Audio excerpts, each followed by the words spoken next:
So sa nagtanong sa karga natin, so spec sa ating makina 57mm.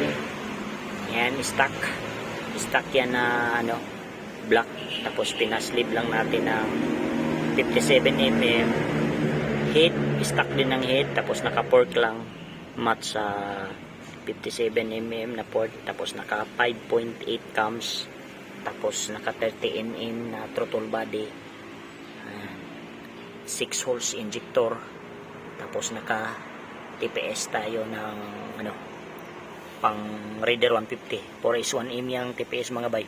Huwag ninyong tipirin pag mag-upgrade kayo. 4S1M yan, 4S1M. Tapos naka-manual na tayo na adjuster. So pang Aerox version 2 ang ating ginamit na throttle body.